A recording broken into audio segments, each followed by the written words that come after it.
Rugby's red card controversy. Why Schalk Burger applauded James Ryan's punishment. And why some say it was dirty play. Tensions ran high during Saturday's intense showdown between Ireland and the Springboks.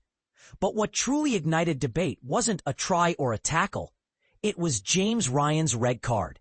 And in a twist that few expected, former Springbok enforcer Schalk Burger actually welcomed the decision. But here's where it gets controversial. Not everyone agreed. Ireland thought they'd drawn level when Tad Bairn powered over the try line shortly after Damian Willems's opening score for South Africa. Yet the celebrations were short-lived. Television match official Andrew Jackson intervened, alerting referee Matthew Carley to possible foul play in the build-up. After review, Carley nullified the try and issued Ryan a yellow card for a dangerous ruck entry, a shoulder-first charge that made contact with Malcolm Marx's head. Initially, the on-field decision seemed lenient. Carley even described the contact as glancing. But once the foul play review officer, Dan Jones, revisited the footage, the ruling escalated.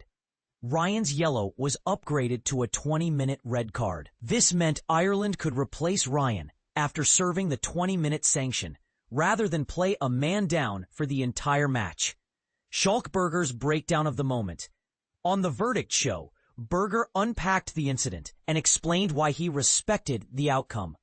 Rather than condemn Ryan, Burger suggested that Ireland had been deliberately trying to neutralize Malcolm Marx's influence at the breakdown, a key zone where the hooker is notoriously dominating.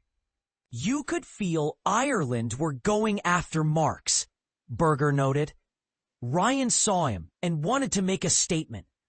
But the ruck was already won. There was really nothing left to contest.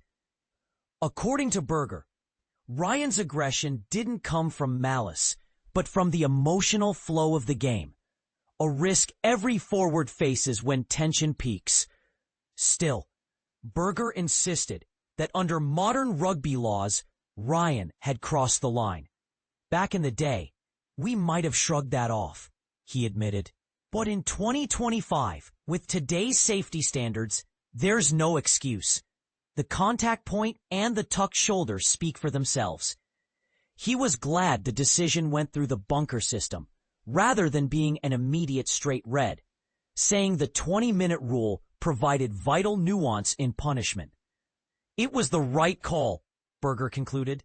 Harsh, yes, but fair. What counts as tough versus dirty? Not all former players viewed the incident with such understanding. Ex-Springbok captain Jean de Villiers criticized Ryan's behavior, calling it reckless and emotionally driven. It looked like he lost his cool, de Villiers said. From a coaching perspective, that's the kind of play you just can't justify. Former Springbok prop Hanyani Shimange was blunter.